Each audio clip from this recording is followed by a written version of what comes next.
The iPhone Air is, to a degree, exactly what we were expecting. Apple's thinnest iPhone ever, measuring just 5.64mm. It feels light, balanced, and durable thanks to a grade 5 titanium frame and ceramic shield glass. In the hand, it is sleek and refined. I have been using my sky blue unit for a week now and it is still turning heads. The 6.5-inch Super Retina XDR OLED display is excellent. It is an always-on display that supports ProMotion, HDR, and brightness up to 3000 nits. It is slightly bigger than the iPhone 17's screen, which gives apps, text, and videos more room to breathe, and it looks great whether I'm scrolling TikTok, watching HDR videos, or just browsing outside on a sunny day.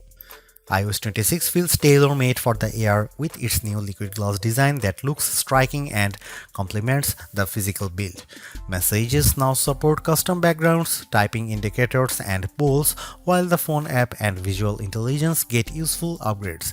And while Siri's full AI overhaul isn't here yet, Apple Intelligence features are starting to appear. The biggest trade-off comes with the camera setup. There is just a single 48-megapixel camera lens on the rear of the phone. It produces sharp, natural-looking photos and impressive portraits, but you will miss the flexibility of a telephoto or ultra-wide if you are used to them. The selfie camera is excellent too. The Apple's center stage smarts for automatic, wide, and ultra-wide framing, and dual capture is genuinely fun. Performance from the A19 Pro is snappy and smooth, and it capably handled everything I threw at it, though the phone doesn't get warm during fast charging or heavy gaming. Battery life is decent but not class-leading enough for a workday, usually 6 to 8 hours of use, with my best stretch hitting around 10 hours away from the charger. Power users may want to invest in the $99 MagSafe Battery Pack, which matches the phone's slim profile and adds about 65% more life, but it is an added cost.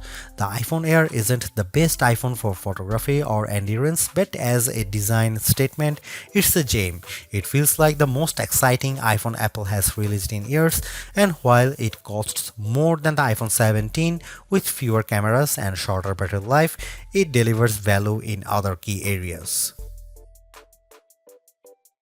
Apple unveiled the iPhone Air at its September 9, 2025 awe-dropping event alongside the iPhone 17, iPhone 17 Pro, iPhone 17 Pro Max, AirPods Pro 3, and 3 new Apple Watches. The Air, though, stands out with its entirely new design and is a whole new category of iPhone.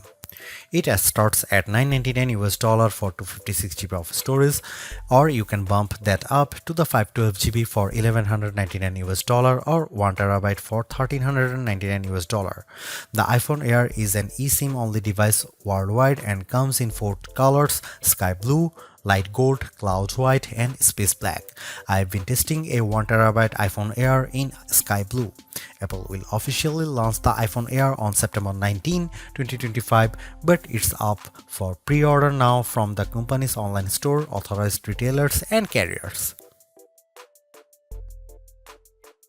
If you are following the Apple rumor cycle, we were all expecting an ultra-thin iPhone to be released, one that would potentially go thinner than the iPhone 6 or 6 Plus, be more stunning than the iPhone X, and offer a truly refreshed look and feel for the iPhone.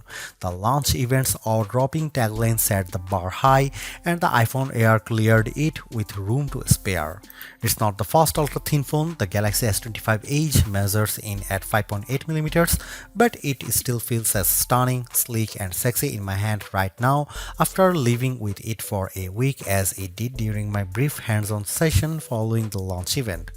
It feels as exciting as the iPhone X in that it might give us the playbook for the modern iPhone going forward, or at least show us one half of the purportedly incoming foldable iPhone. The photos released by Apple and even those shot by me for this review only do it partial justice. The iPhone Air is the best representation yet of Apple's vision for an iPhone that's just glass. It weighs in at just 5.82 ounces or 165 grams, fully justifying the Air moniker. Much like the iPhone 17 or even Pro Max, it feels balanced, not too top heavy, not too bottom heavy. It's Goldilocks ergonomics. I don't know if I'd quite call it eye-dropping, but the thinness is the part that gets people excited. At its thinnest, the iPhone Air is 5.64mm or 0.22 inches, and the plateau only jutes out of a bit more. I was instantly wowed, and over the course of a week, I have really become accustomed to this look and feel for an iPhone. While conducting some testing over the week, I showed it to my brother and sister-in-law, who were both visibly impressed when holding it. They asked about durability and were a little stunned at the overall feel. Then came the questions about battery life and the camera, both of which I will address below, and whether the USB-C port was thinner. On that last point, it is still a regular USB-C port, but to fit it in this frame and get in this small, Apple's design team started by 3D printing a custom one. And given how thin this phone had to be, Apple went back to grade 5 titanium for the shell and sides of the device. To further enhance the looks, it has a polished finish. My sky blue review handset is different from the MacBook Air and iPad Air colors of the same name. It is a bit lighter and pastel-like. I really like it, and the Air also comes in light gold, space black and cloud white. While the innermost layer of the iPhone Air sandwich is made of that strong titanium, which can bend slightly under pressure but is designed to spring back, it's topped and bottomed with glass and glass ceramic, specifically ceramic shield 2 on the front and a ceramic shield on the back. The rear, like the iPhone 17, is mostly frosted matte glass, while the top bump gets the glossy finish. Apple says the Air is 3 times more scratch resistant on the front, so I've still been careful sliding this in and out of my front or rear jeans pockets, and the back is 4 times more crack resistant. It also has the same IP68 rating for resistance to dust and water as the iPhone 17, 17 Pro and 17 Pro Max. It survived a light drizzle shortly after I unboxed it in Apple Park. The weather's been wet in my home state of Jersey, and the Air has shown no issues when being used in rain or surviving a dunk test. Even given the extreme thinness here, you still get the usual buttons you would expect on an iPhone. Camera control has been redesigned to live on the right hand side, and it's slightly thinner but about the same length as on other iPhones. The power or sleep button sits slightly higher on this side, with the action button, volume up and volume down on the left. The main mono speaker lives at the top of some microphones, and there are 2 other microphones either side of the USB-C port on the bottom. This design does, as mentioned, only leave room for a single camera and likely a smaller battery inside, but Apple has also dropped the SIM card slot worldwide and opted for eSIM to save some space. The iPhone Air is stunning, attracts a lot of admiring glances, and feels like biggest refresh in iPhone design we have seen in a while.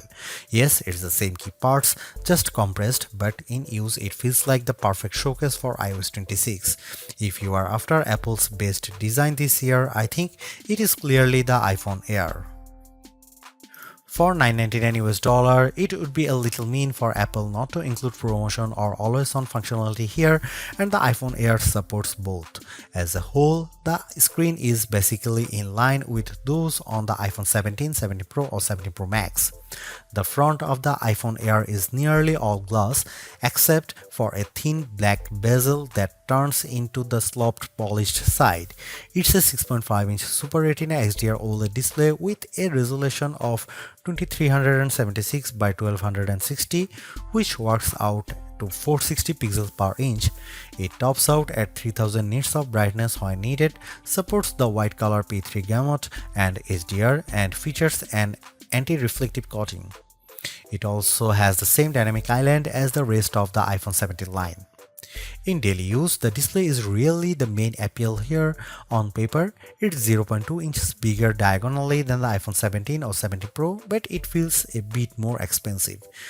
It offers more lines of text or a slightly expanded view when viewing a web page. Games or movies feel a little more like an event, and it offers a broad canvas for iOS 26.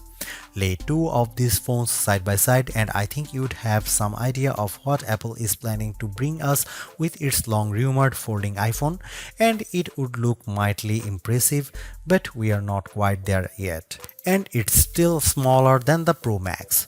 Colors looked punchy and vibrant, text was inky black and crisp, and it was a great display for daily use. I found that it got bright enough to battle the bright sunshine of California, the late summer sunshine of New Jersey and New York, as well as bright artificial lighting. I liked scrolling TikTok and Instagram Reels or watching a video on it, mainly thanks to the super smooth Pro Motion display. And iOS 26 with its liquid glass makeover looks fantastic here. I have a feeling that the design team at Apple knew the Air was on the roadmap when designing the liquid glass. iOS 26 is running on the iPhone Air out of the box, and as on any iPhone, announces itself with a hello on the first boot. You will get a sense of the new translucent glass-like nature of the software pretty quickly. It's mostly visible in how notifications refract over your wallpaper or up top with whatever is behind the element. I especially like the way the bottom menu bars look like this, although legibility can be an issue at times depending on what's behind the element. You'll also notice a difference if you use light mode or dark mode.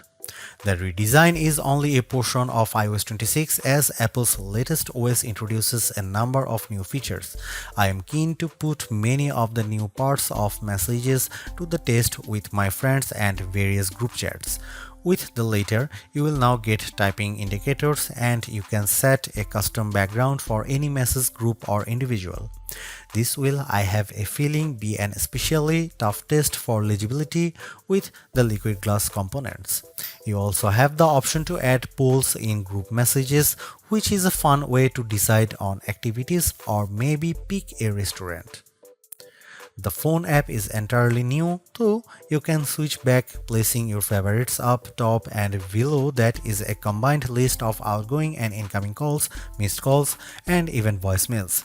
It can be a lot to process at first, but after months on the beta, I am more or less used to it, although I have switched back to the original setup occasionally, as the new one makes voicemails a little harder to track down. You can also use live translation during calls, which can be helpful for international travel, and I especially like the wait on hold feature. Visual intelligence, which is engaged with a long press of camera control, is a bit smarter here and now identify events to add your calendar and integrate with apps that add support with the API. However, we are still waiting on the full AI-powered Siri, and many of the new Apple Intelligence features aren't front and center here. This is where the compromises necessitated by the iPhone Air's unfeasibly thin design begin. The iPhone Air only features a single 48-megapixel fusion camera on the back. It can shoot at 1x, a sensor crop in 2x, or a maximum digital 10x, but the quality falls off noticeably with the latter.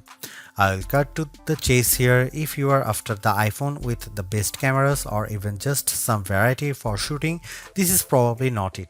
Here are some camera samples of the new iPhone Air.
Powering the iPhone Air is Apple's A19 Pro chip, which is a step up from the iPhone 17's A19 and a slightly less powerful version of the A19 Pro in the iPhone 17 Pro and 17 Pro Max without the extra cooling technology.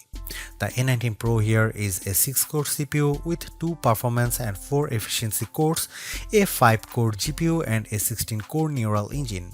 It's goodly faster than the A18 Pro or A18 found in the iPhone 16 Pro Max or 16, especially with various elements of iOS 26 including specializing a wallpaper and in everyday use.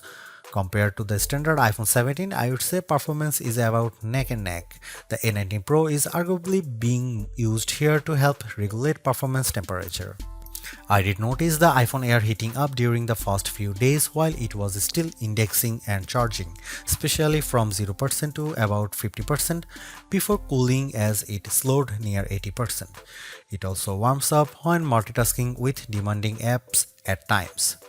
For example, if I am on a call and launch a game like Asphalt 9, the area around the camera housing on the rear can get noticeably warm, though it cools quickly as performance regulates. The heat doesn't spread below the Apple logo, and a case like Apple's bumper or clear option helps keep it from your fingertips. Keep in mind that basically all the components do live in the plateau, including the silicone, so it makes sense that the area does heat up. When it comes to non-gaming tasks, though, the iPhone Air handles everything well and delivers strong performance while keeping cool. That was the case with my daily workflow consisting of calls, audio and FaceTime as well as mail, Gmail, Slack, Safari, Chrome, Edits, CapCut, the camera and the other apps. Even with creating a Genmoji or using Image Playground or another facet of Apple Intelligence, the iPhone Air didn't get especially warm. In terms of quantitative testing, the iPhone Air scored slightly higher than the iPhone 17 on Geekbench 6.5 at 3723 on single core and 9665 on multi-core. That's in line with smartphones at this price range, so as we noted in our Galaxy S25 Edge review, that phone has a thermal solution for keeping things cool. The iPhone Air delivers remarkable performance in a super thin and light design that's very durable. I especially like getting A19 Pro power in something this compact, but you have to make some trade-offs for the steep $999 price. You get only a single rear camera, which means no telephoto zoom, ultra-wide or macro shots, and while the Air's battery life is solid, it's a few hours behind the iPhone 17 Pro Max.